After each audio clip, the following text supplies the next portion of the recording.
listening to Coffee and Conversation with Recovery Advocate Network, the nonprofit organization that strives to address the staggering disparity in resource availability for individuals suffering from mental health disorders, processing disorders, addictions, trauma healing, and sexual identity challenges.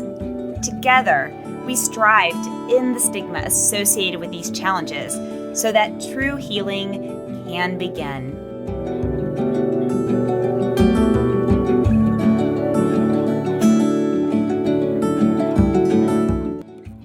Welcome back to Coffee and Conversation with Recovery Advocate Network. I'm your host, Ange, and welcome you to episode number 65.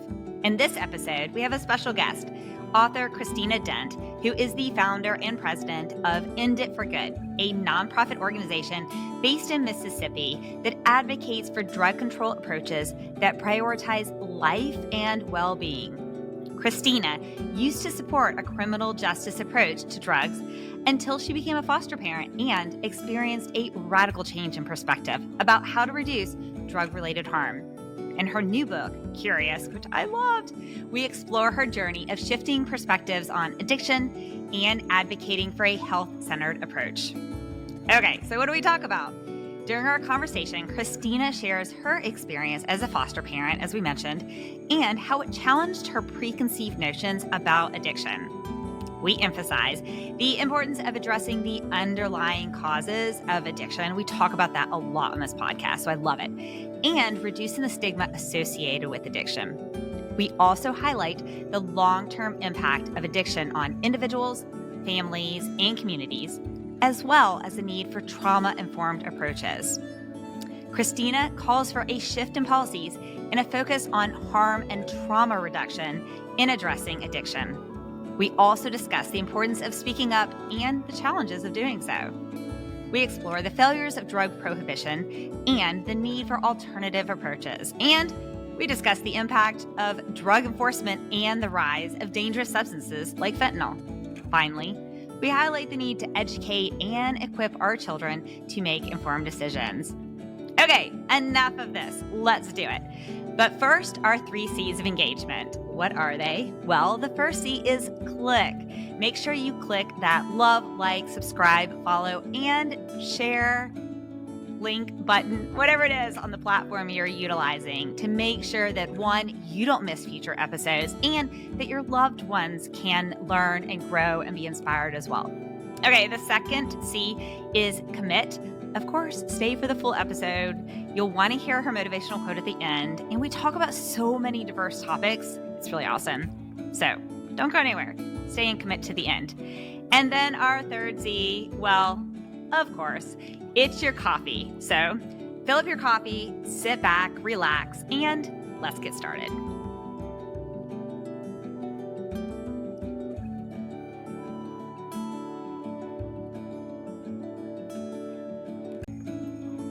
Okay, well, listeners, I don't know. When I start showing some of the outtakes of some of these podcasts, maybe I will share what Christine and I just talked about. My super fancy podcast studio today is at this hotel in Naples, Florida. And so I was so excited after finishing Christina's book that I said, okay, I cannot postpone her interview despite the fact I'm traveling. So we are just going to see how this works out. And I think it's going to be great because listeners have the intel on Christina.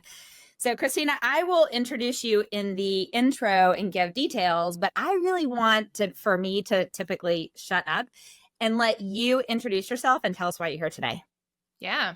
Thanks so much for having me, Ange. This is so fun to be with you and your group, your people. I love this. So I am born and raised in Mississippi. I've lived here my whole life. Really had no connection to the issue of drugs and addiction prior to becoming a foster parent in my early 30s. And in some ways that was a wonderful thing. I didn't have lots of family trauma from addiction in my family, but it also left me with no understanding of what was actually going on. And it left me only with those cultural messages. And so I just kind of was happily moving along in my life. I never used drugs when I was growing up or anything like that. I worked in church ministries, doing volunteer work all through my adult life, got married, had children. And today I lead a nonprofit that is inviting people to consider really significant changes to the way that we approach drugs and addiction. And we'll get into the story of how I got there. But that's what I do now. So I'm still, I've got teenagers now, and 2 sons in the teenage years and one who's still in elementary school. And I work with End It for Good, which is a nonprofit that I founded here in Mississippi. We do some work nationally also. And the hope is that it is part of joining and continuing to spark this movement towards health-centered, life-giving solutions to drugs and addiction. We absolutely believe that the world could be a very different place, a much better place, not a perfect place, but a better place if we approach this issue in a different way. And so that's what we do. We invite people into this conversation. It is an honor to get to do it. I'm always in recognition that I have not paid the price many people have paid for the failures of the solutions we have tried so far that have not been solutions. They have made the problem actually far worse. So I'm incredibly grateful to all the people who lift their voices from a place of personal pain. That's a much greater investment that you're making to bring a part of yourself that has been harmed into the vulnerability of sharing about that. That is not something that that's part of what I do. And so I'm really thankful for people that do, and always like to acknowledge that, especially with the recovery community, of how many people have significant impact from failed approaches to drugs and addiction. And also just, I mean, gosh, the people in recovery are the most inspiring people that I have ever met. And I mean that honestly. It's not a cliche. It really is just incredible. The more that I learned, the more I realized how much people have overcome and how incredible it is to come out of something so devastating and be able to build a life of recovery. It is amazing. I want to channel as much of that courage and spirit as possible in my own work, because it's awesome. So I love being with you here talking about this. Well, I am super stoked. Listeners, first off, we are, as well, Christina is the founder and CEO and president of End It for Good nonprofit. Did I get that correct? You got it. I did. She is also the author of the book, Curious. And as you can see, it's a requirement. I do read everyone's book and make lots of notes. And as you were just talking, one of the things that I love about your story, you kind of highlighted it saying, okay, I want to be transparent. I don't have a story from this personal pain of this. You have a story of observing it in others, and really your ability to observe it in others and make a huge leap forward on a very different perspective than you ever thought you would ever have beforehand. And I want to highlight that because I think, a lot of times I'm going to read something you have in your book because you were just reminding me of this. So it's on within page 116 and 117. And it's where you're really talking about preventative versus going back in time. And the thing about, Christina, about your story is, here you talk about, I don't have my reading glasses with me, so let me see how long my arms are. Okay. Here you talk about shifting and how you saw throughout your journey with being a foster mom and then getting to know so many people from so many different walks of life, and just your eye-opening, sitting in the courtroom and seeing families completely being thrown apart by quick decisions and the impact of those decisions. I love what you say about shifting. So I'm going to read a section of this, maybe both paragraphs. Okay. You said, I realize a shift is taking place in me. Like most people, I've always loved stories of restoration after harm. And then you go into saying, the downside of a good restoration story, though, is that brokenness has to happen first. And so the reality is that when you then go into say you got inspired, only after disaster strikes is there a gripping story of transformation to tell. When will we go upriver and prevent harm in the first place? Because there's no story in that, right? But there is a story in that. And that's a little bit of the story that we're sharing today that I'm super stoked about. And so at RAN, one of our huge missions is reducing the stigma, educating the public, really getting the community to realize that the community needs to heal in order for the individual to heal. And so much of the work that you're doing is really challenging the community to take a step back and say, whoa, wait. What we've been doing does not work. The research is out there. Let's take a step back as a community and think about, what does success look like? And let's transform our path towards that success and think about things in a whole new light. Think about things from a perspective of, what does not just healing look like, but what does really change in the makeup of these addictions and recovery, and what does that look like? And so why don't we backtrack, though, and kick off and tell your story about how you became so passionate about this, and the moment that you say in your book, the moment when you decided to get curious and stop trying to just come in with answers and come in with question marks instead, which is another quote from your book, which I absolutely love. Yeah.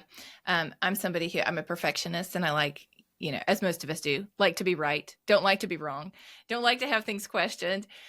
So I was not somebody who was coming into this going, I want to rethink kind of foundational beliefs in my life. It was not there at all. But I'm so thankful to a woman named Joanne who really changed my life and was the first person to inspire me. And she was a woman who had struggled with substance use for 20 years. By the time that I met her, she started using in her teens, and was still using when she got pregnant with her first child in her 30s, and was not able to break that addiction, was not able to find recovery during her pregnancy. And so her son was born early. And after he spent some time in the NICU, he was released, but released into the state's custody, not hers. So he was taken into foster care, and he was brought to our house, and we became his foster family. And this was my kind of first, we had been fostering before that, but never had a relationship with birth parents. And so when Beckham, her son, came to us, was really the first time where I had this kind of close contact with somebody who was in this position. So when we think about like stigma, like you were talking about, so I grew up with this kind of, and again, I don't know that anybody ever said this to me. I just picked it up from the culture. Like, people who use drugs are bad people. This is just kind of the cultural, what we were fed back in the 80s and 90s when I was growing up. And so I kind of have just kind of swept that along. It hadn't ever really been challenged. And when I think on the stigma scale, then you've got like the next level up, people struggling with addiction. And then the next level up would be mothers who are struggling with addiction during pregnancy. It was kind of like, oh my gosh, I cannot even understand how this could happen if she loves her child.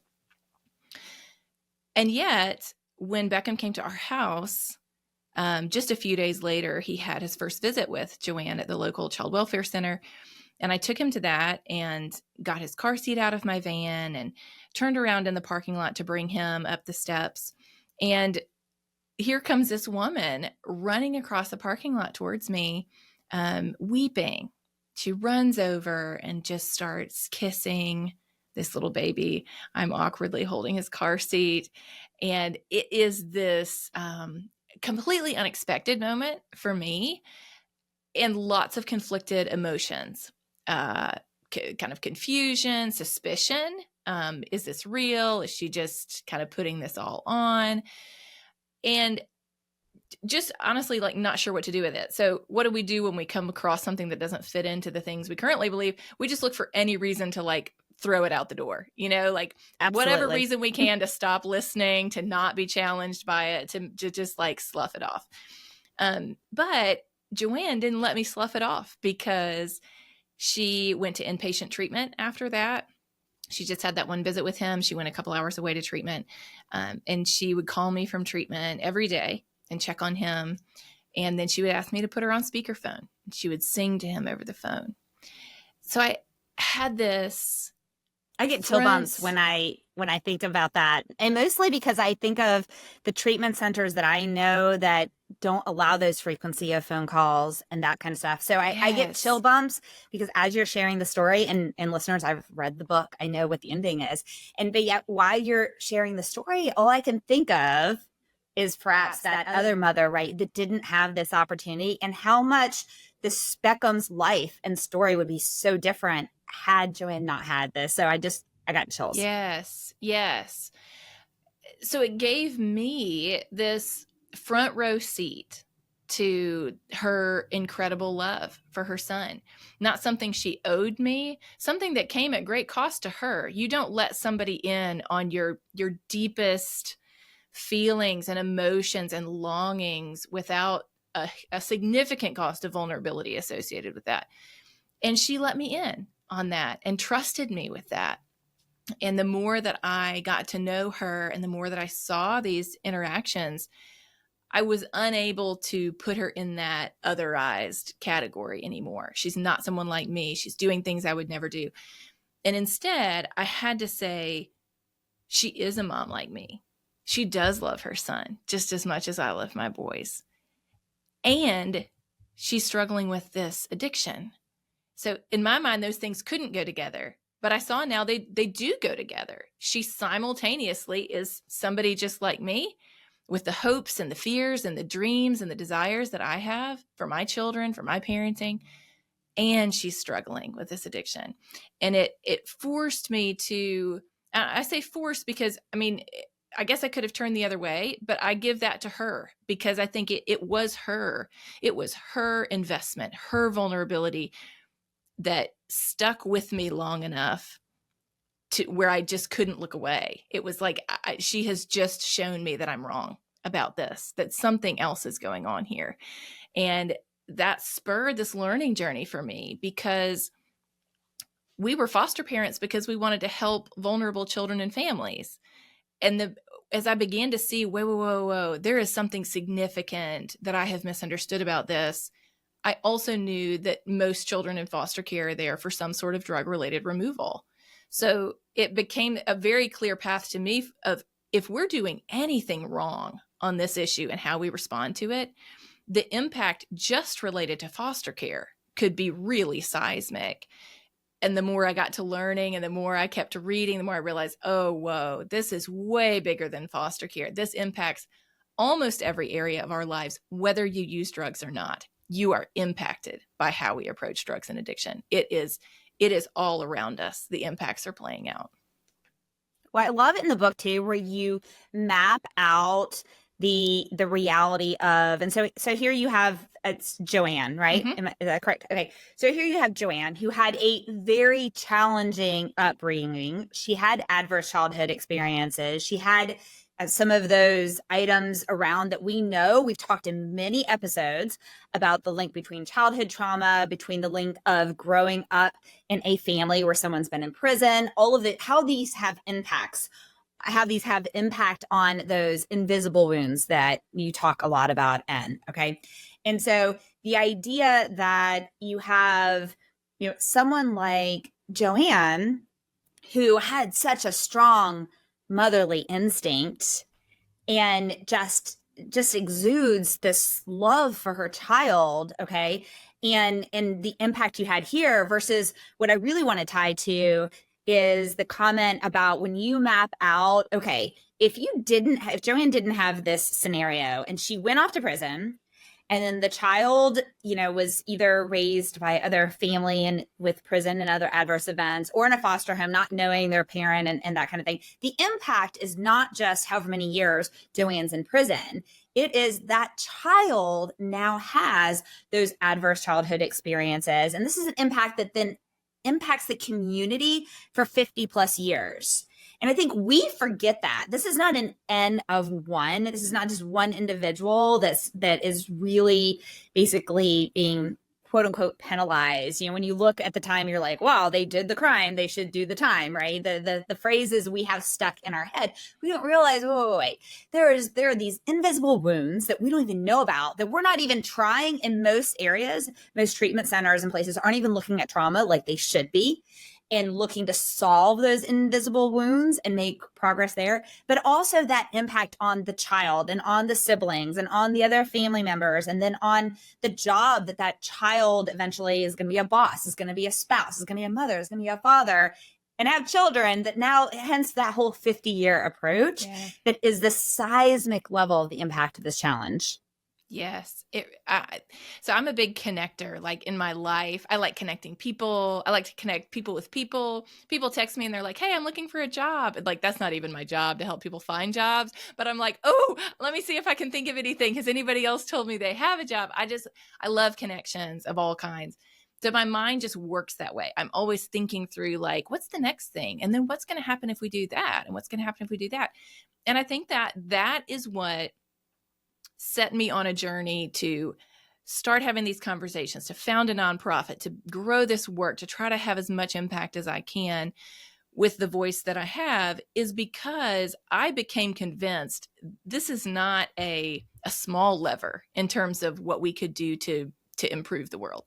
This is a big lever that impacts a lot of people, and not just a lot of people now. It impacts a lot of people in like you drop a rock in a pond kind of way. That ripple effect out many directions for a long time is what happens when you drop a rock in that pond. And that's what I think is at stake here. So to me, I am not interested in drug use. I don't want people using drugs. I don't want to use drugs. I've been to states where marijuana is legal many times. I have zero interest in trying it. This to me is not about drugs. It's not about celebrating them or anything. It is about people, and how we handle drugs impacts how we handle people, because it's people policy. And what we do is a significant driver in whether we're setting up many future generations with cycles of trauma or not. And I think we just don't think about that. We think, well, we're just going to punish this person. Hey, they'll just be, 6 months in jail. That should teach them. What would happen to me if I disappeared from my life for 6 months? Let's just say, now I have a husband who works also. Let's say I was the only person working in my home and I was a mother with children. Like, we'll lose our home. Where are my children going to go? They're going to be in foster care. Incredibly traumatic to be removed from your home and put in foster care. No matter what, just a removal to foster care is traumatic. How am I going to get a job when I come back out with a felony? How are we going to keep, how am I going to regain housing? How am I going to regain custody of my children? We do not think in our own lives about the impact of what our policies are doing in other people's lives.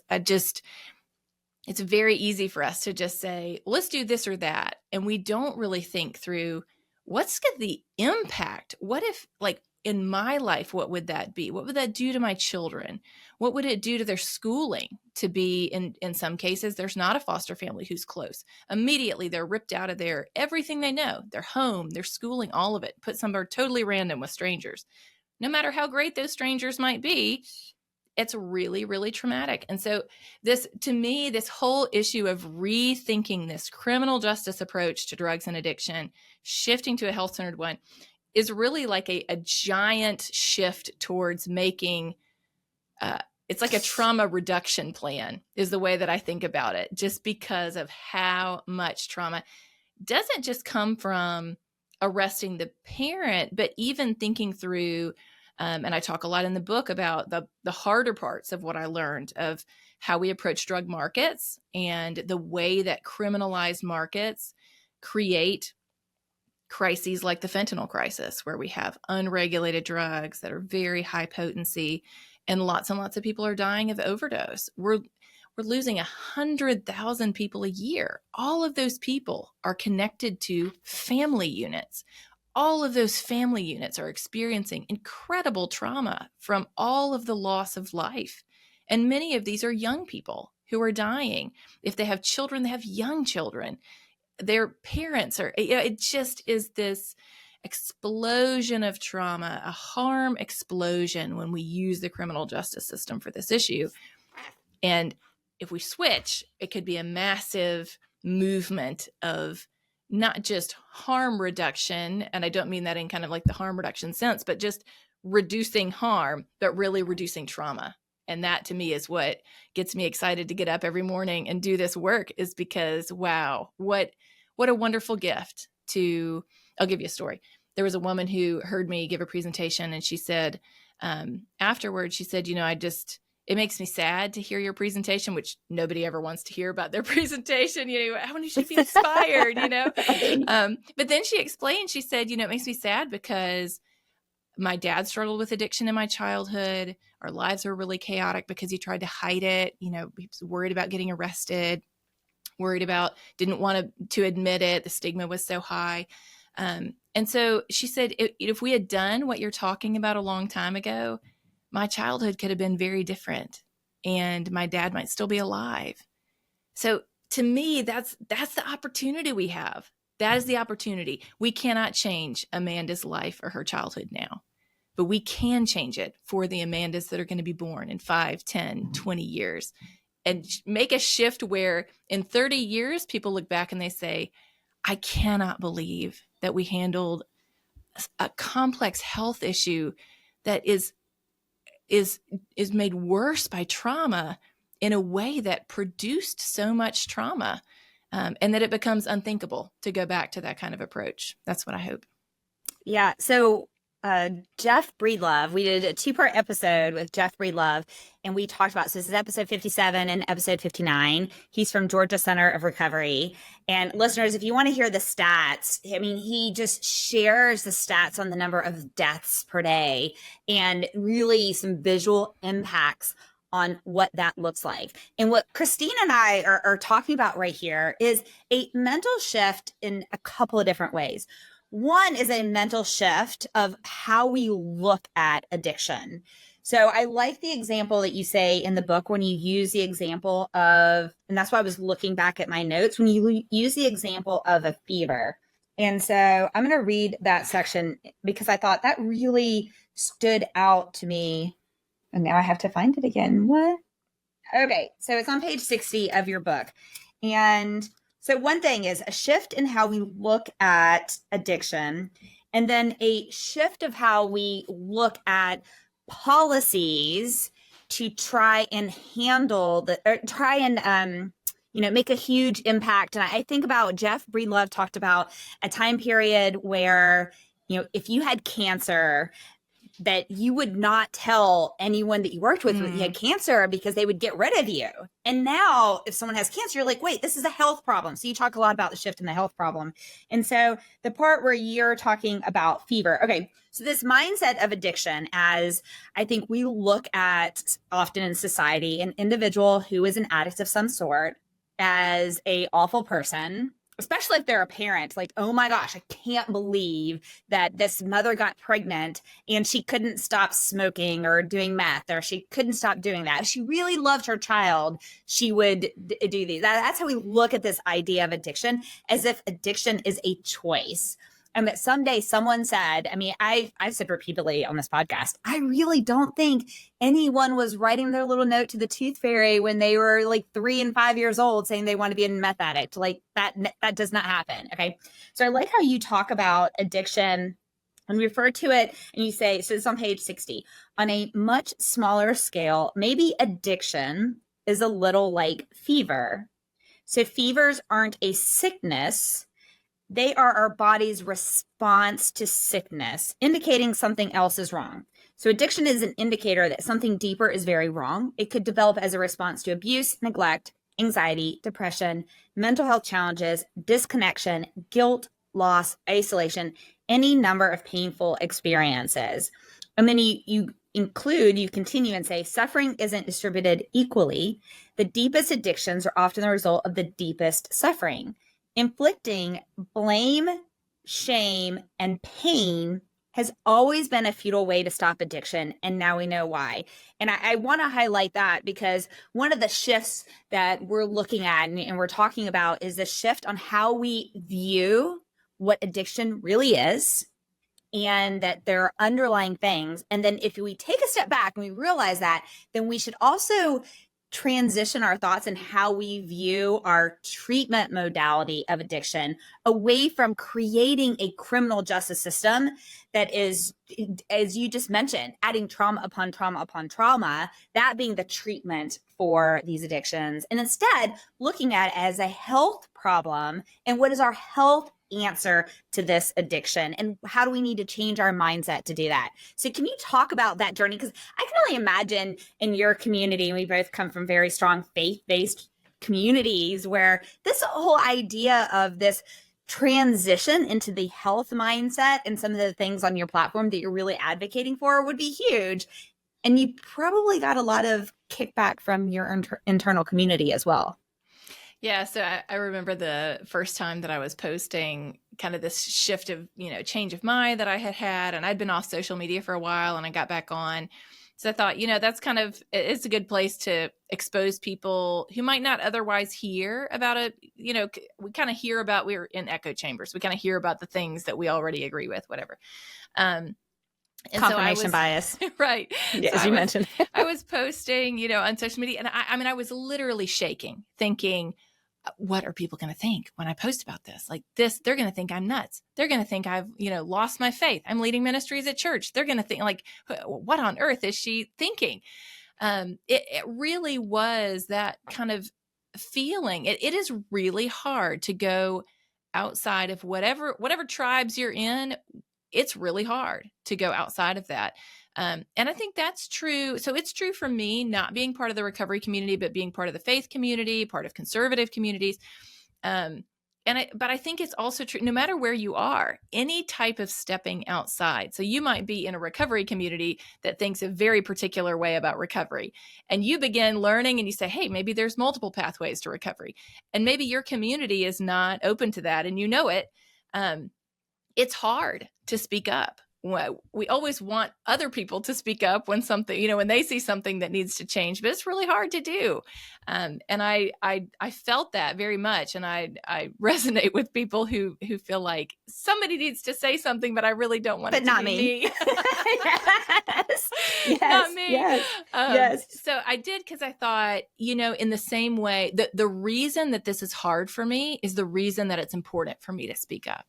The reason it's hard is because I have spent my adult life building connections, trust, relationships, being a respected leader in the Christian community in my area. So the risk of what people think based on the reputation that I have felt great. And yet that's the very reason why it's important for me to speak up, because it is because I've built trust in those communities. It will be harder for people not to listen, because if they know me, there's a built-in like, wow, that's really surprising. But I know Christina, maybe I need to stick around a little bit longer to hear about this, rather than just somebody they don't know, somebody it's easy for them to dismiss. Well, they know you don't have a hidden agenda, which is they know I don't want to go use drugs. Yeah. Exactly. Like, well, and you talk a lot about that. This? Yeah. Right. You talk a lot about that in parts of the book. And so listeners, we're talking about, re-looking at the way that we handle distribution of drugs, taking a step back and realizing, and you walk through beautifully in the book about the impact of prohibition on alcohol. And I never thought about using the term prohibition on drugs, especially thinking about the opioid crisis and the impact of it. And I've watched the movies. I have quite a few individuals I know who have been impacted by the challenges with opioids, and that, and so looking at that mindset of saying, okay, wait, the prohibition and the impact it had with alcohol was suddenly people were making moonshine out of their bathtubs, and you had no idea what you were going to get, which I cringed just thinking about that. Okay. And so instead what we did was we're like, okay, now at this phase, we have prohibition on drugs, and we have individuals who every single minute of the day die of fentanyl-laced drugs because of this prohibition of drugs. We haven't figured out how to manage. And yet, so instead they're getting tainted drugs. And so you walk through some of your ideas of things that we as a society should, I would say, maybe experiment with. I like the idea of experiment. Like, wait, we've had 100 years of experimenting with prohibition on drugs, and we see we have gotten nowhere. We are much worse than we were before. Okay. So if we experiment with, I love some of the ideas like the testing kits and some of those things. So what you're proposing is, hey, instead of us experimenting with prohibition and throwing people in jail and having the crime rings, and there's less legal drugs, so of course there's going to be more under, and you're just making more money for them. What do you experiment with instead? So can you walk through some of the things that end it for good? Like you're really trying to educate people on, encourage people to think outside the box? Yes. So one of those is on the consumer side. We've talked more about that arresting people for drug possession is not helpful. It's not helpful to their drug use or addiction. If they're struggling with an addiction, it's not helpful to their family. It doesn't address the reasons why they're using anyway, and just traumatizes them even more, which there's an argument to say it's actually making it worse rather than just neutral. There's very few people for whom jail is the thing that turn their life around and, suddenly they've had this aha moment. There are a few people who experience that. The vast majority don't. Otherwise, our jails would not be full of people who are struggling with addiction or got picked up for using drugs, but they are. So that's on the consumer side. Add to the fact that our jails are also full of drugs. Full of drugs, yes. It's really easy to get drugs. Yes. I can't tell you how many people have said, I've been incarcerated and it was easier for me to get drugs in jail than it was in the outside world. In the outside world, I had to actually go somewhere to get the drugs. In jail, it was just like, well, they're just right here. So yes, that's an important point. And it's an important point too, when we shift over to this other side about talking about markets. We can't keep drugs out of jails and prisons. And yet we are continuing to wage this war, trying to keep them out of the world as a whole. Even we can't even do it in maximum security environments, much less the free world. So there is some level, I think we have to take that step back and get out of the trees, look over the whole part of the forest and say, are we making progress? Is prohibition working for these other drugs? It didn't work with alcohol. We still had alcohol. Now we just had gangs selling alcohol, and we had contaminated products. We've prohibited these other drugs. We have gangs selling those drugs, cartels, terrorist organizations, and we have contamination, high potency, just like we had with alcohol. The impact of that is exponentially worse because now we have fentanyl, which can be synthesized anywhere. You don't even need to grow a plant anywhere. You just can make it in a laboratory all over the place. And so here's one. I was reading this report yesterday on trying to stop drug supply. And one of the stats that they talked about in the report, now this report was not, they weren't saying the solution is what we think the solution is. They were just trying to paint the picture of how challenging trying to stop drug supply is. And one of the things they said is that methamphetamine, so you think about which direction are we moving? Are we almost winning, or are we actually getting further away from winning on the supply side with like cracking down and trying to enforce our way out of drugs being available? So in California in 2005, methamphetamine wholesale price was about $14,000 per pound. Today, it's $1,400 per pound. So you've got massively cheaper drugs that are very high potency that can be smuggled anyway. I mean, with fentanyl, there's no scent to it. You can ship it in the postal service. It just is so easy for drugs to be smuggled. So they're getting increasingly cheaper and higher potency, and we have no quality control. And so when we look at the root causes of why so many people are dying of overdose, why so much money is going to organizations like cartels that are using it to then commit lots of violence in the countries where they operate and destabilize their whole political system by paying off people to do what they want them to, or risk death, because cartels don't have a lot of integrity. They don't care about life in the same way that we do, that are law abiding. And so we see that and we say, okay, if we're going to walk back from what's causing these problems, it is prohibition of popular drugs that is empowering cartels with a financial incentive to create and sell these drugs. It is prohibition that is creating the environment where we have no quality control over these drugs, and that is incentivizing them to produce higher potency drugs so they can smuggle, then get a smaller package. You get a big punch in a small package, just like if you're going to smuggle alcohol into a sports stadium, you're not going to smuggle you're not going to fit, I love that story. Beer. You're not going to put a 6-pack of beer on your person to try to smuggle it. You're going to smuggle your flask of liquor because you're taking a risk. So I know we love to say, cartels just hate people. That's why they're producing fentanyl. No, they're trying to figure out how to make the most money. This is a financial decision. They can smuggle a tiny bit of fentanyl, very low risk, and get a whole lot of people high. Now, it's going to kill more people too, but the profit incentive is that. Now, here's the other thing. Fentanyl is not the end. It's just the next step. So when we think about this is not, if we can just control fentanyl, this will finally be over. No, xylazine is already in big cities. It does not respond to Narcan. You cannot reverse a xylazine overdose with naloxone. Nitazene's already in some cities. Nitazenes are far more potent than fentanyl. So you've got fentanyl that's far more potent than heroin. You've got now nitazenes that are far more potent than fentanyl. So I talked with the doctor and he said, in 10 years, we're not going to be talking about fentanyl. We're going to be talking about nitazenes. And then it's going to be whatever comes after that and whatever comes after that. So for us, we try to take this step back and say the best way to save lives, to strip cartels and gangs and bad actors of their power and their money is to allow consumers to have a broader range of legal options. You can already buy alcohol and tobacco legally, two of the most addictive, most destructive drugs on the planet. Can we find some regulatory structures so that consumers are not buying drugs off the street that are high potency and are just so dangerous for them to use? It could reduce overdose deaths, and it would be a great way to defund the cartels, which is who we want to defund. Right now, we are saying, here's $500 billion a year that consumers are paying. We don't want you to go after it.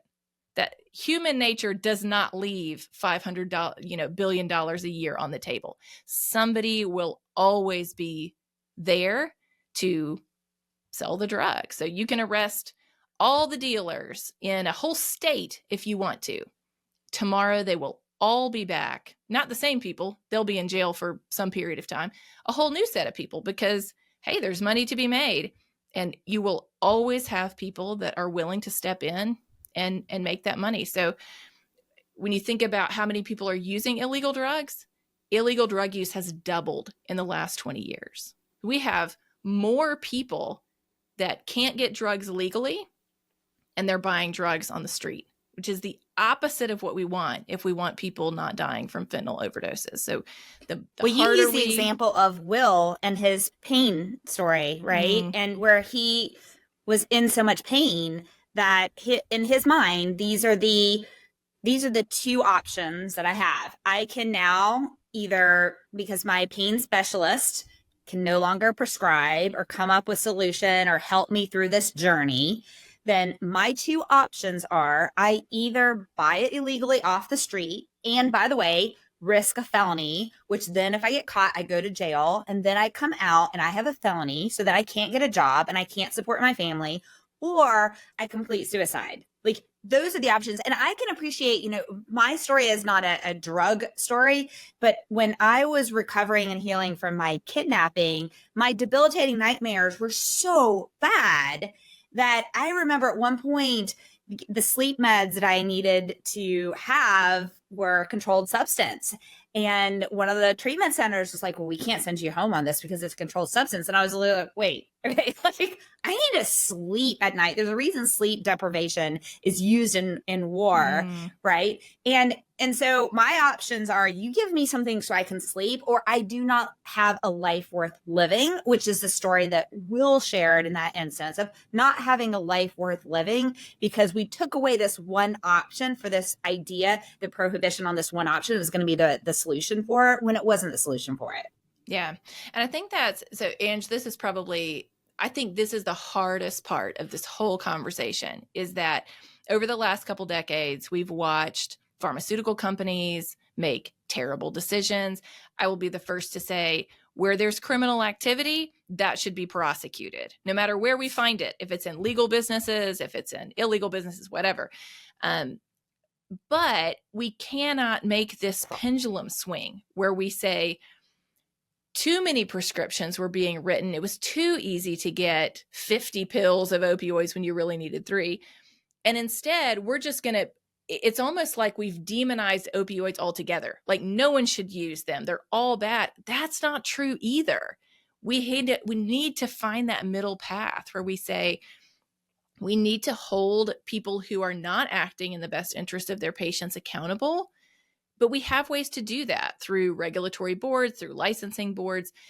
And we don't need to shift all the way over to this other side where we say no one should be getting drugs legally, or it should be very difficult. We shouldn't believe people about their pain.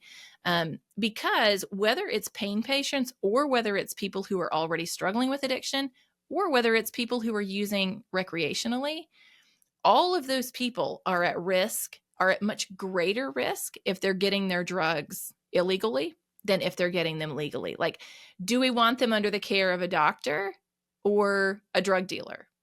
You might say, well, some doctors are drug dealers. Okay, but all drug dealers are drug dealers on the street. Like, where this is not talking about like the perfect solution. There's so much of this conversation that is kind of this pushback of, but it's not perfect. Well, look at cannabis legalization. It's not perfect. You've got some, sometimes you can go in and find a store that will sell it to underage people.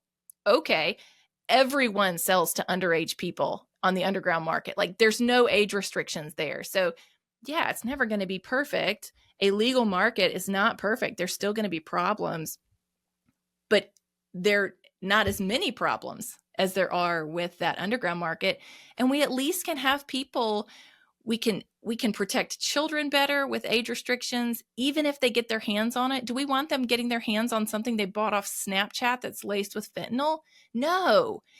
And with alcohol, they don't. Even if they drink underage, they're still drinking a quality controlled product because we allow adults to access it. So even when it does filter down to people who shouldn't be drinking, they're still getting quality control. Right now, we have no age restrictions plus no quality control on what kids are getting their hands on. And the result is devastating. So part of what we're doing really is inviting people to sit with the tension that there is no perfect solution, no matter how badly we want one. And if we can come together to say there's a middle path of imperfection, but better, let's work towards that. That is the solution that we're inviting people to consider, that I invite people to consider in Curious, is to give up the dream of perfection, because it's costing us dearly in loss of life, in crime, in families being torn apart in this pursuit of perfection.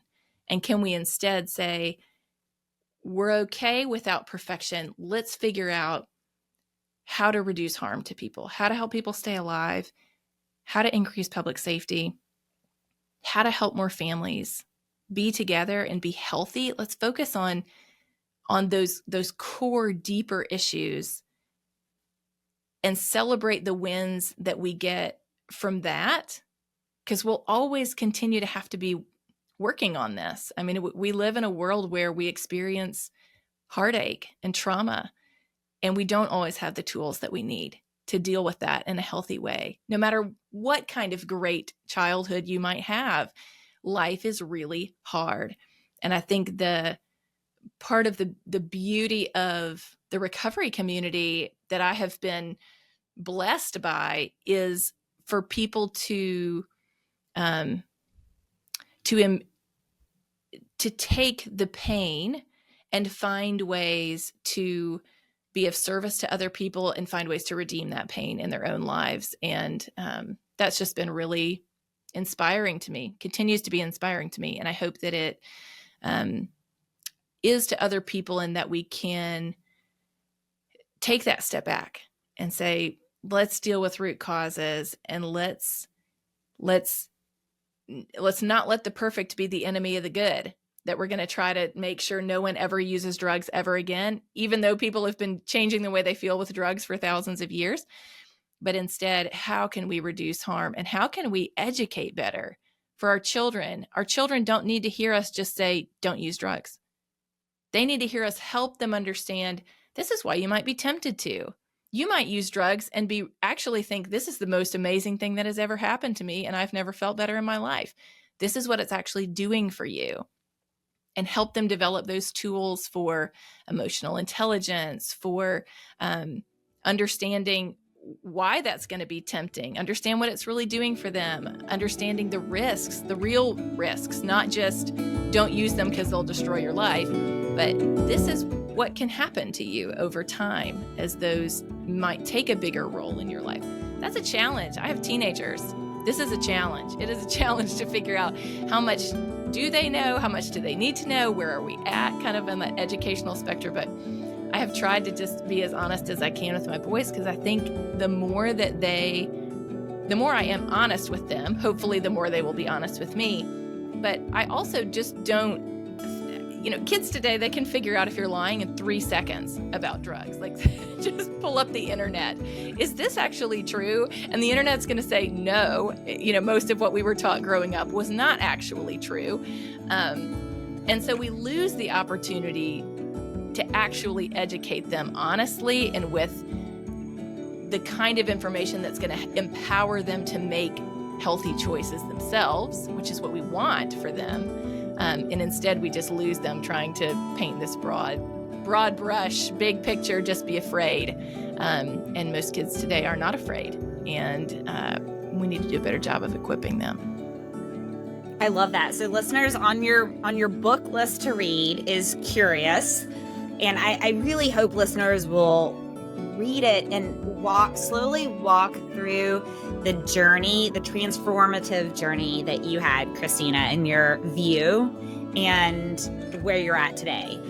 Some others to consider are, I love Anne Lemke's book, Dopamine Nation. So when you talk about what are these drugs and what are all types of addiction, whether it's a drug, whether it's sex addiction, whether it's gambling, whether it's addiction to certain types of exercise, whatever, what do those things do to the body? Let's just take a moment and look at the science behind it. So Anne Lemke's book, Dopamine Nation. I also love Annie Grace's book, Naked Mind. But have those conversations about here is the impact of it. Also, going back to protecting our children, anything we can do to reduce those adverse childhood experiences to give our children the best possibility towards success is absolutely huge. And I love the quote, don't let perfect be the enemy of good. When I interviewed Jeff Clark, he's the author of the book, Hear These Truths, it's a leadership book. One of his quotes was, perfection is a fool's guide for success. So let's instead say, okay, what does success look like for you in the next phase of End It for Good? What would you say maybe, we're in 2024, right? What is 2024 through 2026? What does that level of success look like for End It for Good? Oh, I love that question. Nobody's asked me that before on an interview. That's fun. So we started as a nonprofit in 2019 after me kind of doing 2 years of passion project, hosting book discussions on Johann Hari's book, Chasing the Scream. I did that for a couple of years while I was kind of just figuring out, what is my role here? Is there anything, does anybody care about this? Is anybody even going to listen? It's like probably people care and they're not going to listen. They're just going to hear her say, oh my gosh, this crazy woman is saying we shouldn't put people immediately in jail for drugs. She says we should figure out a way to control them and legalize them. I'm not going to listen to that. She's crazy. I'm just going to put my earmuffs on. Yes. That was what I was expecting. And what I found was something very different. People actually did want to consider these ideas, even from, after that first time when I'm literally shaking when I'm posting on social media. And yet people came to these discussions. They were all over the state. We had as many as 120 people that would come, to one of these discussions. It was incredible. And so it just continued to grow. And I was deeply committed and still am to respectful dialogue around this. The book is written from a perspective of curiosity and come to your own conclusions. But at least here's some things I think most of us haven't thought about before. And so I did that. We became a nonprofit in 2019. We have a team of 4 right now, and we have worked mostly in Mississippi just because that's where I lived. That's where I kind of started talking with people, but have had more and more opportunity to begin expanding that work. So our hope over the next couple of years is that we're able to expand, to take this message to other communities outside of the state, whether that is in wherever it is, if it's in other southern states, if it's in really just wherever there is a hunger for better solutions. And what we're finding is that's almost everywhere. People, they might be very uncomfortable with the kind of changes that we're asking them to consider, but they do want better solutions. And that's the tension that we're in right now. And so our hope is through things like this, that we give people an opportunity to stick with us long enough to learn and to wrestle with those tensions, and to really figure out what the path forward is. And so that's our hope, is always to bring this conversation to as many people as possible. If people read the book or hear an interview or whatever and decide, nope, I want to keep doing the same thing that we're doing right now, that's okay. I just want people to understand the cost of that and that there are other solutions that might be better. And the thing that we have heard over and over again is, I've never really thought about these ideas before. I've never really thought about why do we have fentanyl in this underground drug supply? What prompted that in the first place? Why do we have cartels and gangs? Why do they make so much money off of drugs and they're killing people in the streets over this? Oh, it's because of Prohibition. Just that kind of tracing it up. It's not that it's complicated. I had never thought about it before. Most other people haven't. I've never thought about it. Yeah, it's not been part of the way that we talk about drugs. This is what we've talked about, and you'll appreciate this from an ACEs perspective. But, one of the first things I learned in foster parent training is, when you are experiencing trauma or trying to recover from that, the use of fear and voicelessness, it puts you in a state of fight, flight, or freeze, and it shuts down your thinking brain. You can't think and reason when you're afraid. What has been used to describe drugs to us for decades? It's all been fear. It has been, be afraid of drugs, be so afraid, don't ask questions, just be afraid and don't use them. And so we haven't been trained to think on this issue. We've been trained not to think. We've been trained to shut down our thinking and reasoning and just trust the people in charge, that they know what they're doing. And we specifically as an organization refuse to use fear as a motivator, because we don't want people shutting down their brains. We want their brains fully online because we want them to think. We want them to think about why we have the problems we have and to be able to think through the potential solutions. And then wherever they land on that, look, we can still be friends. We're going to agree on some things and not on everything. That's okay. That's part of the beauty of people. We all get to determine what we think makes the most sense. And as we work together, I think we'll end up finding the best solutions. It might not be the thing that I think it is right now. But unless we're willing and open to learning and to pursuing something that might be a little uncomfortable, I think the cost of comfort is too high right now. We have got to get a little uncomfortable and try some things that might be a little uncomfortable for us to find a way where we don't lose 1 million people in the next 10 years. That's the trajectory we're on. We will lose 1 million people in 10 years if we don't do something differently. I question that number might be smaller than reality. I don't know. You know the research way more than I do, but I will say this.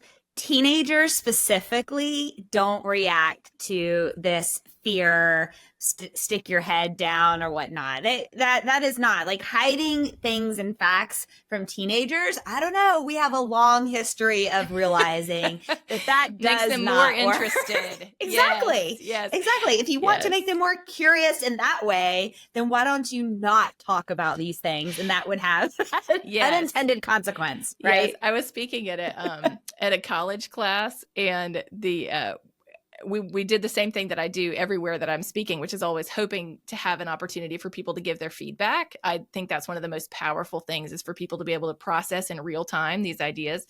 And so I'd just gone through this presentation, kind of explaining all the things I talk about in Curious. And it got to one of the young men in the class, who's, an 18 or 19-year-old. And he was like, this is interesting because he said, I remember like in high school when they came and talked to us about drugs, and like it was all trying to scare us away from using them. And he said, my friends and I after class, like all gathered around the vending machine, and we're like, we have got to get our hands on that because it sounds amazing. Right? It was so mysterious. It was like, well, what is this going to do to us? Like, this sounds like an experience I might need. Not the thing that we wanted, which is to say. Oh, and by the way, our parents and the adults, our parents and adults don't want us to do it. Okay, now I'm super interested about it. I love that. That is so true. That is so true. Okay, Christina. So a couple of things. One, is there anything you really hoped we would cover today that we haven't covered? You are a great interviewer. And this has been a lot of fun. So I would just encourage people. There's some people listening who are going to say, yes, this is amazing. I am so glad someone's talking about this. And there are going to be people that immediately say this could never work because of X, Y, and Z.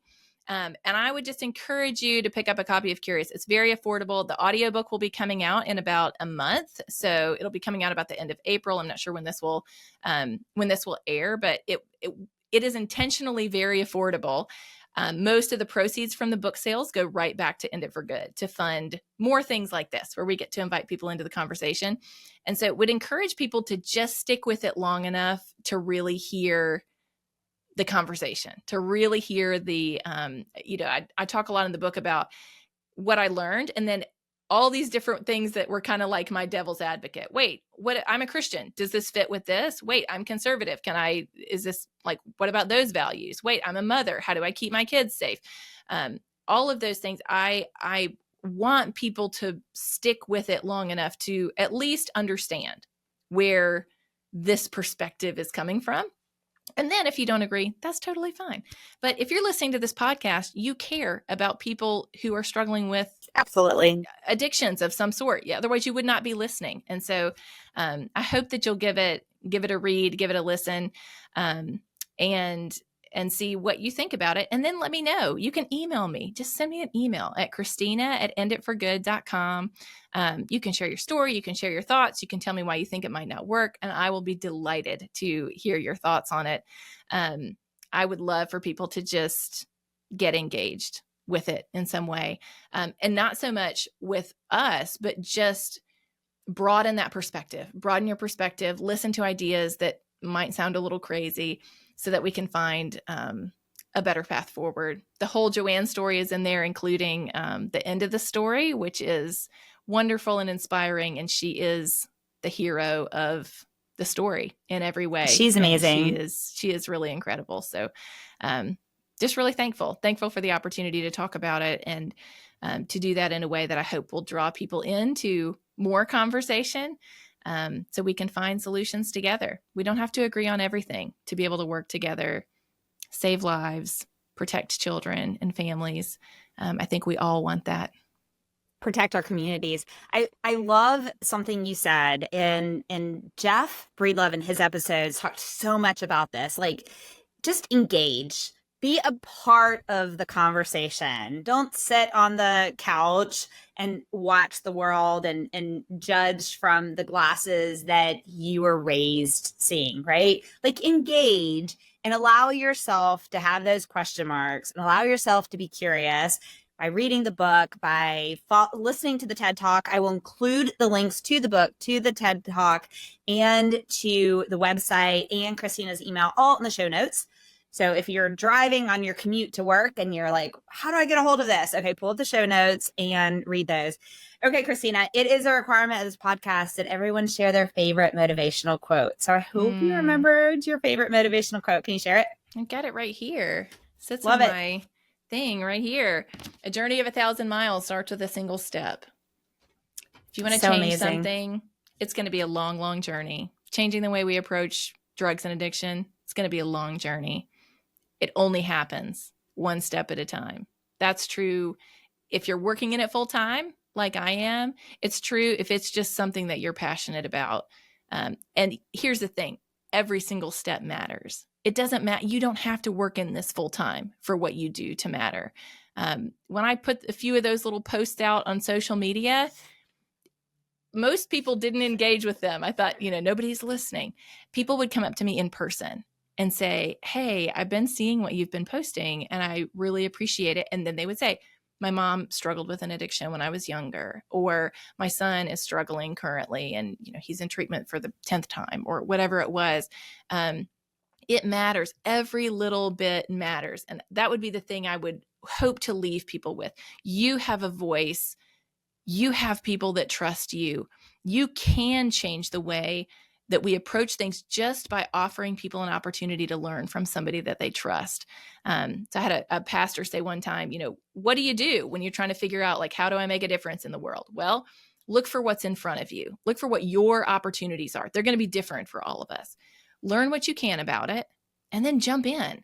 Don't wait on the sidelines. Don't say, well, I don't have, the right tools, or I'm not the right person, or somebody else would be better at this. All of us are just doing what we can with what we have.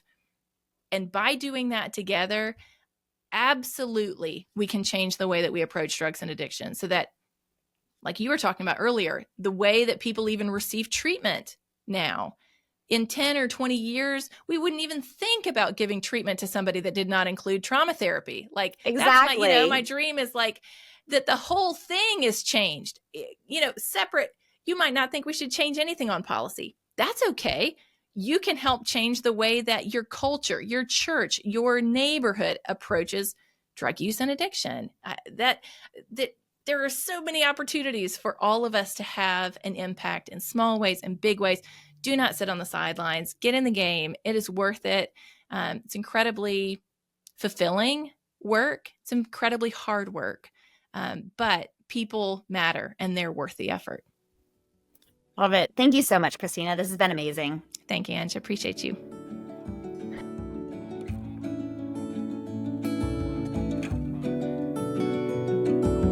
Thank you for joining us today with your coffee and conversation.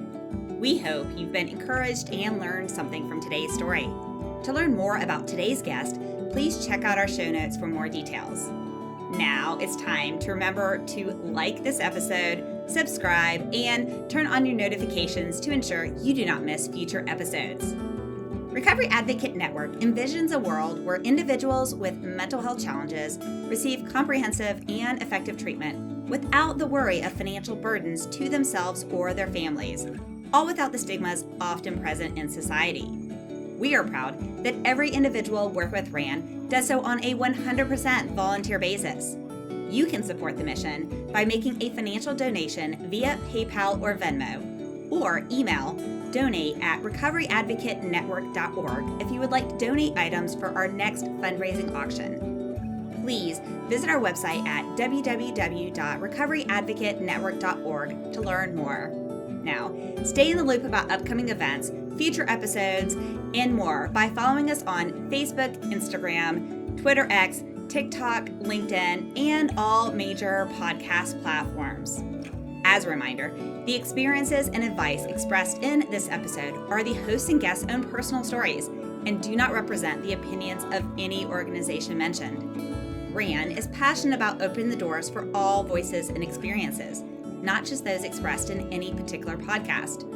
If you want to share your experiences or expertise, we encourage you to be a future guest by emailing us at podcast@recoveryadvocatenetwork.org or submit a blog by emailing blog@recoveryadvocatenetwork.org. We also encourage you to comment on the episode so that we can continue to provide content that is most beneficial to the community. How do you do that? Visit our website at www.recoveryadvocatenetwork.org, and in the top right corner, click that comment button and comment. So listeners, what do you need to do? Pause what you're doing, subscribe, follow us. Please give us a like and a 5-star rating, write some meaningful comments, and most importantly, share these episodes with your friends. You never know whose heart you will touch, so please be a part of a reason someone has new hope today. If this episode was triggering to you, we encourage you to contact your support system, therapist, national and community support groups, the Global Crisis Text Line by texting 741-741, and/or if in the U.S., dialing 988 to reach the Suicide and Crisis Lifeline. If you're in the U.S. and need additional resources such as shelter, support group resources, transportation, food, and/or a safe, confidential path out of physical or emotional domestic abuse, please call 211 or visit www.211info.org for assistance. Now, we know you are very busy, and we are grateful that you said yes to sharing time with us today. If you stuck to our 3 C's of engagement and listened to the full episode, then visit the podcast section of our website and leave the comment about the podcast, and you'll be entered to win an autographed copy of one of the books from one of our book club series, as well as a Coffee and Conversation coffee mug. So thanks again. Until next time, back to your coffee.